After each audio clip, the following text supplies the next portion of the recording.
Ces derniers jours, on a beaucoup entendu parler d'une Ferrari qui a développé deux versions complètement différentes de la voiture parce qu'ils sont dans le flou, parce qu'ils sont en crise, il y a une alerte à l'intérieur de Maranello.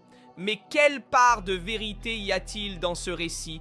Dans la vidéo d'aujourd'hui, nous allons parler de ces deux versions de Ferrari et clarifier chaque doute. Nous devons également parler du shakedown de Cadillac effectué à Silverstone qui nous donne des aperçus sur ce à quoi ressemblera également la Ferrari SF26, utilisant le même moteur que Cadillac et évidemment développé par Ferrari elle-même. Nous devons aussi parler de Red Bull et des rumeurs lancées par Mercedes concernant le rapport de compression modifié. En effet, Red Bull accuse Mercedes en ce moment. Et nous devons également parler de Cadillac qui utilise le pull rod à l'avant comme type de suspension. Nous devons aussi aborder le sujet de Riccardo Adami qui occupera un rôle différent de celui de l'année dernière. Il ne sera plus l'ingénieur de piste de Lewis Hamilton et de tant d'autres. Avant de commencer, je vous rappelle évidemment de laisser un like, de vous abonner, d'activer les notifications pour ne manquer aucune actualité sur le thème de la Formule 1 et de Ferrari. Cela dit, commençons tout de suite. La légende des deux Ferrari différentes pour satisfaire les pilotes est-elle vraie ou pas? Il y a une idée selon laquelle à Maranello, ils n'ont rien compris et qu'ils poursuivent deux projets opposés. Et cette idée est simplement une exagération, l'une de ces histoires qui fonctionnent très bien de nos jours, mais beaucoup moins quand on entre dans le détail technique. En effet, le contexte est fondamental. En 2026, il y a un changement réglementaire très important, l'un des plus profonds de l'histoire récente de la Formule 1, et cela change pratiquement tout. Unité de puissance, châssis, aérodynamique, gestion des flux, masse, carburant, pneus. En somme, c'est une réinitialisation totale. Et dans une telle situation, aucune équipe ne sait vraiment où elle se situera par rapport aux autres. Même après les premiers tests, la Ferrari, comme les autres, a déplacé son attention vers 2026 avec une grande avance, car elle ne voulait pas être en difficulté et aussi parce que le cycle précédent n'offrait plus d'objectifs concrets. Cependant, cela ne signifie pas avoir des certitudes aujourd'hui, au contraire, l'incertitude est très élevée pour tous, pas seulement à Maranello. Et le silence de Ferrari est souvent interprété comme de la confusion, en réalité c'est un choix délibéré. Frédéric Vasseur a plusieurs fois minimisé l'importance du premier test de Barcelone qui se déroulera à huis clos, donc il n'y aura pas de journalistes présents. Mais toutes les équipes se concentreront sur le développement, en particulier de la fiabilité des monoplaces. Et là, il ne s'agira pas de performance, mais d'une chose beaucoup plus simple et importante, comprendre les bases techniques, surtout des unités de puissance, qui si elles sont solides, seront exactement ce que feront aussi tous les autres. Donc quand on parle de deux versions, on parle en réalité de composants différents, non de deux monopostaux opposés, et c'est important de le préciser en effet, les solutions aérodynamiques avant et les zones spécifiques de la vue de la voiture seront différentes, c'est normal, c'est physiologique, inévitable, dans un nouveau règlement, et cela vaut pour Ferrari, cela vaut pour Mercedes, cela vaut pour Red Bull, en somme, cela vaut pour tout le monde évidemment, les équipes de pointe changeront davantage d'une version à l'autre, tandis que les équipes inférieures changeront moins, car elles ont aussi moins de développement sur la monoplace. Le même discours concerne également l'unité de puissance de Ferrari, qui est décrite comme problématique, sans que des éléments concrets n'émergent avec des données à l'appui.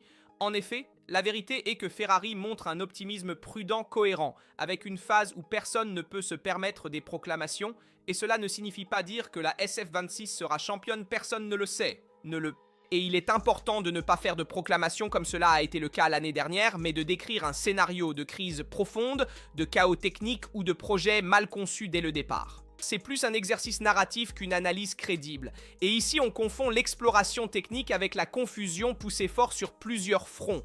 Ne veut pas dire ne pas savoir ce que l'on fait, cela veut dire ne vouloir laisser rien au hasard. Et 2026 sera un grand saut dans l'inconnu pour tous. Juger aujourd'hui, avant même de voir la voiture sur la piste, en dit beaucoup plus sur ceux qui racontent certaines histoires que sur Ferrari elle-même. Et ne croyez pas aux rumeurs qui disent que Ferrari a fait deux versions complètement opposées, qu'elle ne sait pas quelle direction prendre, qu'elle est complètement dans le panique. Ce sont des déclarations fausses, les gars. Ferrari suit un programme précis. Elle développera une voiture dédiée au test de Barcelone, qui sera une version embryonnaire du véhicule, que nous verrons ensuite à Bahreïn, qui sera une évolution concrète déjà conçue il y a des mois.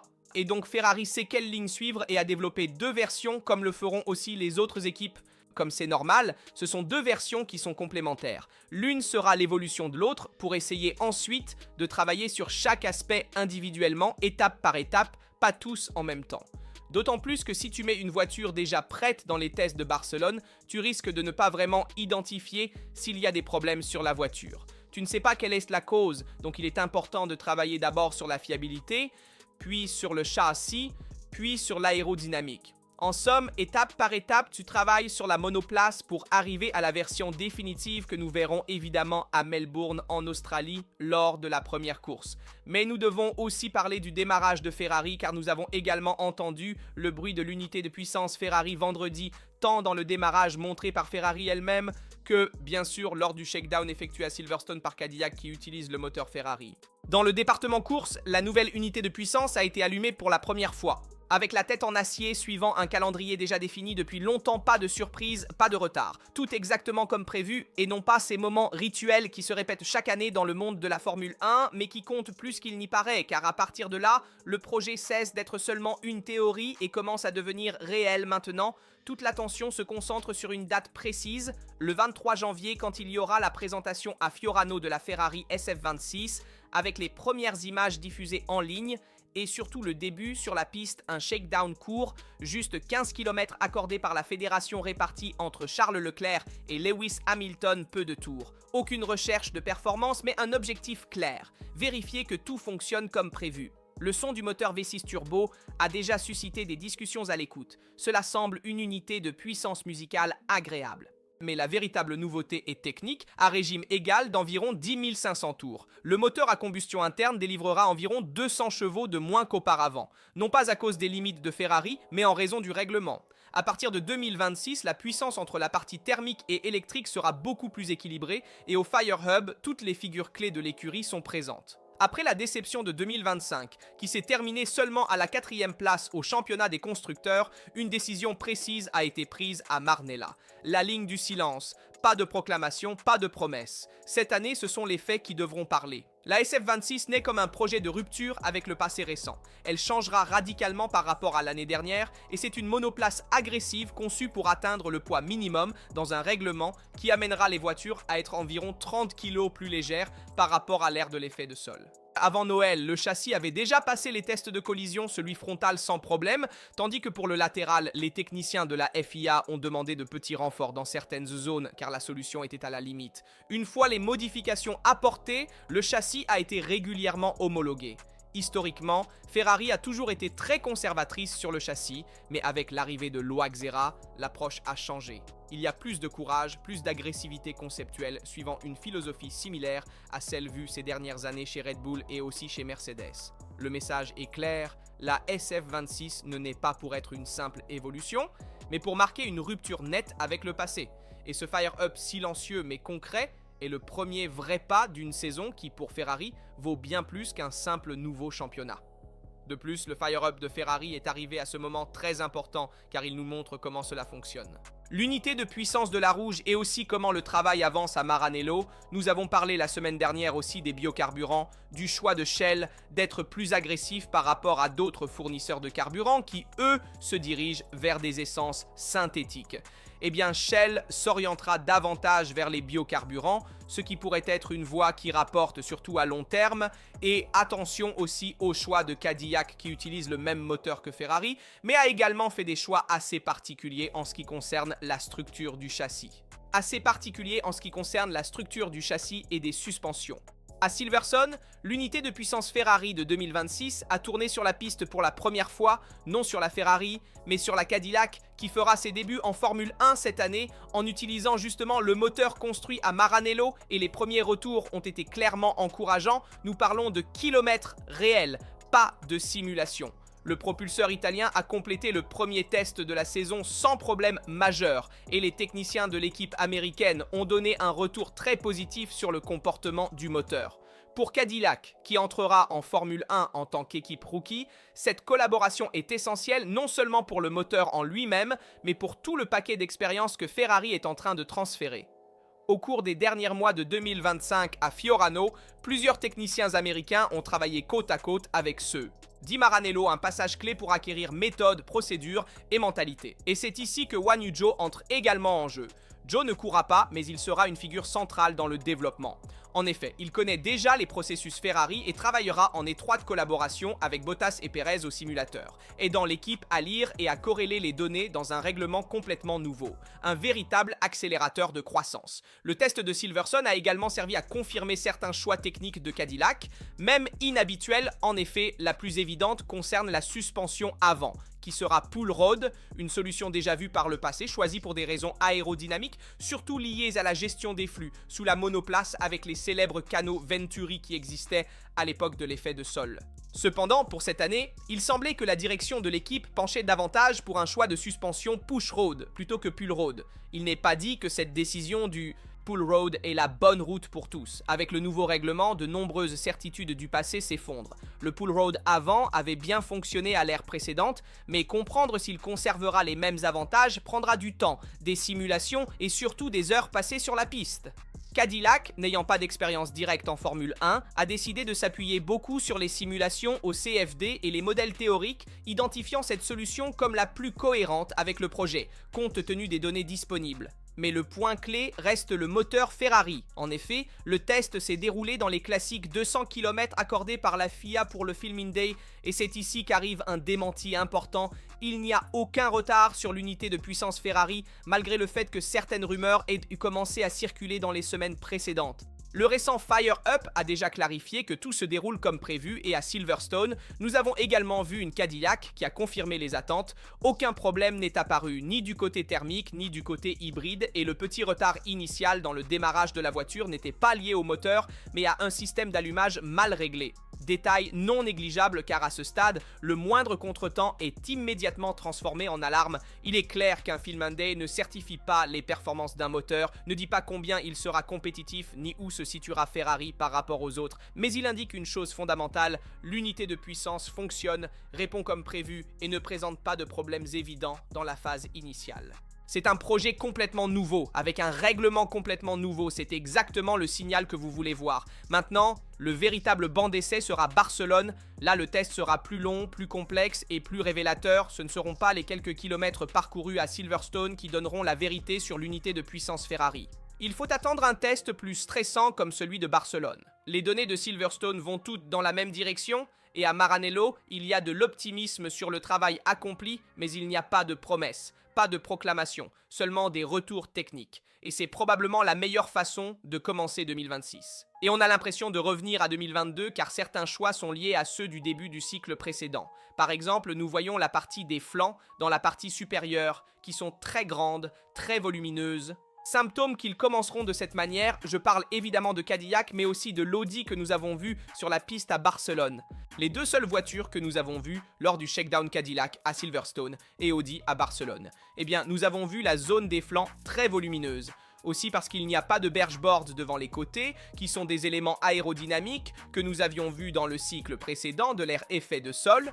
Donc, nous verrons une solution différente en ce qui concerne les flancs, plus similaire au début de 2022, avec Cadillac qui a également choisi de reproduire une solution de Ferrari en 2023, introduisant un chibolo à l'intérieur des flancs et essayant ainsi de mieux gérer les flux aérodynamiques qui viennent de l'avant. Très intéressant en ce qui concerne la suspension avant, Pure Road a été repris par Cadillac, selon moi, étant une nouvelle équipe qui entre en Formule 1, elle a voulu opter pour un choix sûr, déjà éprouvé l'année dernière, et qui a donné les résultats escomptés pour la plupart des équipes.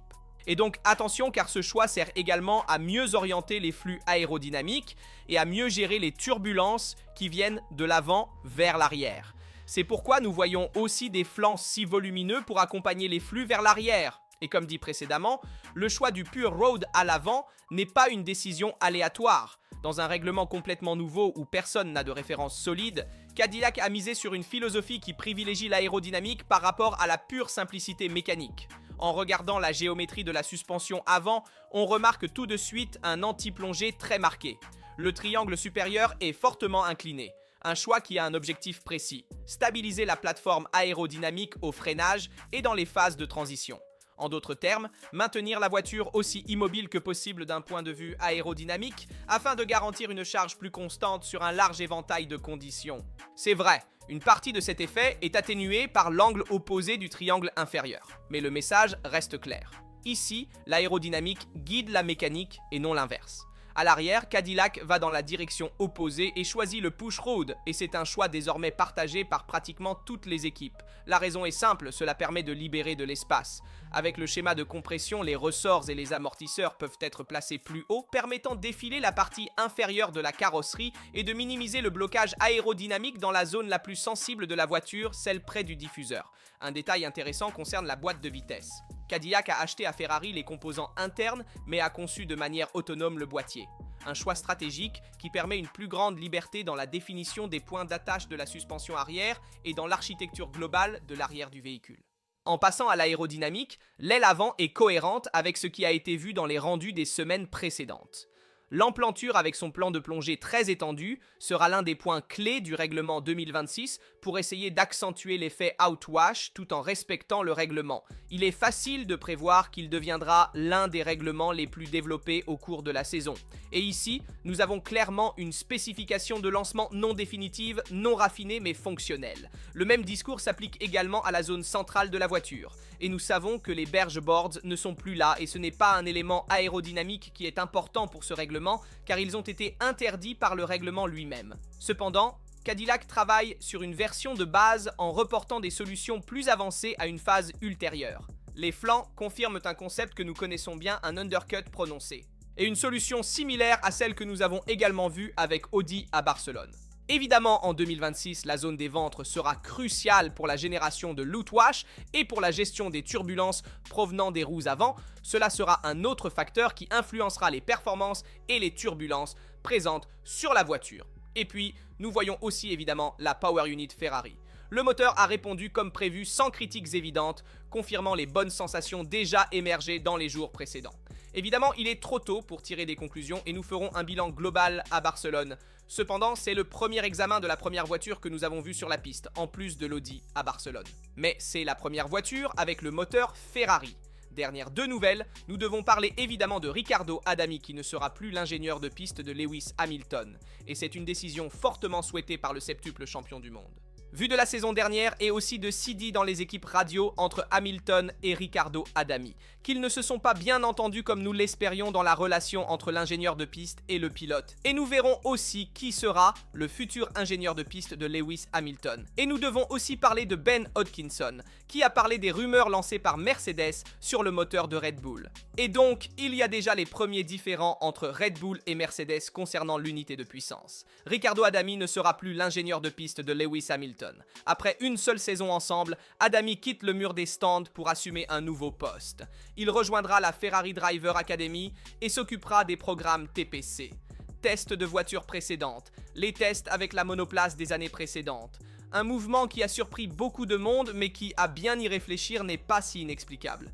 En effet, Ferrari, dans le communiqué officiel, parle de valorisation de l'expérience d'Adami, de sa contribution à la croissance des jeunes et au renforcement de la culture de la performance. Tout est vrai, mais cela ne raconte pas toute l'histoire. La relation entre Adami et Hamilton a toujours été professionnelle. Correct, mais cette profonde connexion ne s'est jamais établie. Celle qui fait souvent la différence entre un couple fonctionnel et un véritablement gagnant. Le même Adami avait construit des liens beaucoup plus solides dans le passé. D'abord avec Sebastian Vettel, puis surtout avec Carlos Sainz. Et c'est justement de là qu'il faut partir. Adami arrive en Formule 1 en 2002. Avec Minardi, il devient ingénieur de piste en 2005 et évolue dans un environnement qui deviendra Toro Rosso. Il travaille pendant des années avec de jeunes pilotes du vivier Red Bull jusqu'à vivre l'un des moments les plus symboliques et importants de sa carrière, à savoir la victoire de Vettel à Monza en 2008. Et c'est justement Vettel qui le veut avec lui lorsqu'il arrive chez Ferrari. Et de là, Adami devient une figure centrale dans le box de la Scuderia. De 2021 à 2025, il travaille également avec Carlos Sainz, construisant une relation très forte basée sur la confiance, la communication directe et une grande harmonie technique. Une relation qui fonctionnait et qui se voyait. Avec Hamilton, en revanche, ce feeling ne s'est jamais vraiment allumé. Pas de fracture, pas de cas public. Mais pas non plus cette chimie que le septuple champion du monde a souvent eue avec ses ingénieurs au cours de l'histoire. Pensons aussi à la relation avec Bono. Et c'est un choix, de mon point de vue, juste, parce que si la relation ne s'est pas déclenchée l'année dernière, Il n'y a pas eu de bonne harmonie entre les deux. Il est juste de séparer le couple. Donner la priorité évidemment à Lewis Hamilton pour avoir un ingénieur de piste avec qui il se sent bien, avec qui il est à l'aise. Peut-être qu'il serait également judicieux de lui donner un ingénieur de piste anglais. Ainsi, avoir encore plus de confiance dans la communication et aussi dans la langue anglaise elle-même. Et donc, ne pas avoir ce problème, cet obstacle de la langue, si vous voulez, cela pourrait aider de mon point de vue, comme nous l'avons vu avec Bono dans le passé chez Mercedes. Cependant, cela donne certainement à Hamilton la possibilité de choisir ses ingénieurs de piste. Cela serait très important. Ce serait une liberté que Ferrari accorde à un septuple champion du monde qui le mérite. Nous verrons donc qui sera l'ingénieur de piste de Hamilton. Ce n'est pas encore révélé. Cependant, il sera fondamental qu'il soit lui-même à le choisir. Mais nous devons aussi parler du cas du moteur Red Bull et du moteur Mercedes, car c'est Ben Hodgkinson qui parle. Directeur technique de Red Bull Powertrains, donc du côté moteur, et ancien homme clé de Mercedes. Et c'est un détail qui rend ses paroles encore plus lourdes. Selon Hodgkinson, une grande partie des rumeurs qui circulent sur les unités de puissance Mercedes ne viennent pas des adversaires, mais de Mercedes elle-même. En substance, c'est un bruit pour couvrir autre chose. Hodgkinson utilise une métaphore plutôt tranchante. C'est le pot vide qui fait le plus de bruit, et puis il coule. Ses voix auraient été alimentées pour détourner l'attention. Même dans un moment compliqué sur le plan de la compétitivité et même du marché des pilotes. C'est un concept clé, parce que dans le paddock, la communication n'est jamais aléatoire. Chaque chose est étudiée sur le papier, répète une rumeur assez longue.